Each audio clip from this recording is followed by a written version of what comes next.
गण गणपतये नमः। तर मित्रांनो, कधी कधी असं होतं ना की आपण देवाची पूजा तर करतो, नवस करतो, उपवास करतो, पण तरीही मनात कुठेतरी प्रश्न राहतोच, बाप्पा खरंच आपला ऐकतोय का? जर आज तुम्ही हा व्हिडिओ पाहत असाल तर समजा बाप्पानेच तुम्हाला इथे पाठवलेला आहे, कारण आज आपण अशा एका दिवशीची माहिती घेणार आहोत जो दिवस संपूर्ण वर्षासाठी खूप महत्वाचा आहे। म्हणूनच हा व्हिडिओ शेवटपर्यंत नक्की बघा आणि प्रणितच विश्वाला एक लाईक नक्की करा। गणपती बाप्पा हे केवळ देव नाहीत, तर आपल्या आयुष्यातील प्रत्येक अडथळ्यांवरचं उत्तर आहे। कोणतंही शुभ काम करायचं असेल तर आपण आधी गणपतीची पूजा करतो, बरोबर ना? कोणी पूजा करतं, कोणी जप करतो, कोणी उपवास करतो, पण श्रद्धा एकच असते, बाप्पाच्या चरणी मन मोकळं करणं। शास्त्रानुसार माघ महिन्यातील शुक्ल पक्ष चतुर्थीला गणपती बाप्पाचा जन्म झाला, म्हणून हा दिवस माघी गणेश जयंती म्हणून साजरा केला जातो। भाद्रपदात मोठ्या थाटात गणेश उत्सव असतो, पण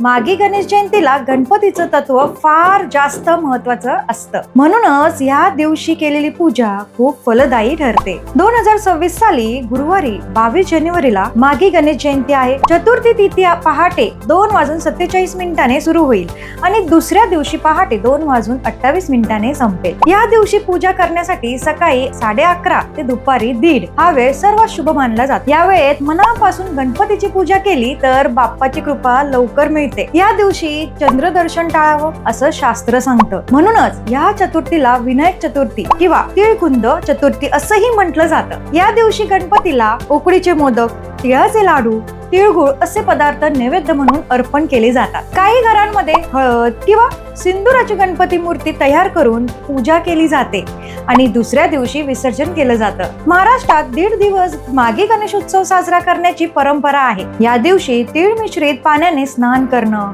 तिळाचं उटणं लावणं या गोष्टी सकारात्मक ऊर्जा वाढवतात। जर तुम्हाला वर्षभर चतुर्थी व्रत करणं शक्य नसेल तर माघी गणेश जयंतीचं व्रत केल्यास संपूर्ण वर्षाचा चतुर्थीचं फळ मिळतं अशी मान्यता आहे, त्यामुळे हा दिवस दुर्लक्षित करू नका। पूजा फार अवघड नाही, स्नान करून स्वच्छ कपडे घाला, लाल कपड्यावर गणपतीची मूर्ती ठेवा, पाण्याने अभिषेक करा, फुलं आणि दुर्वा अर्पण करा आणि ओम गण गणपतये नमः हा मंत्र श्रद्धेने म्हणा। शक्य असल्यास गणपती अथर्व शीर्षाचा पाठ करा। आता एक छोटा पण प्रभावी उपाय सांगते। जर आयुष्यात नोकरी, पैसा, आरोग्य, घरगुती ताण, लग्न, अडचणी अशा समस्या असतील तर गणेश जयंतीच्या दिवशी एक लाल धागा गणपती समोर ठेवा। 108 वेळा ओम गण गणपतये नमः मंत्र जप करा आणि त्या धाग्याला मंत्र म्हणत 7 गाठी बांधा। तो धागा हातात, गळ्यात किंवा जवळ ठेवा। श्रद्धेने केलेला हा उपाय नक्कीच परिणाम देतो। शेवटी एवढंच सांगते, मूर्ती ही फक्त माध्यम आहे,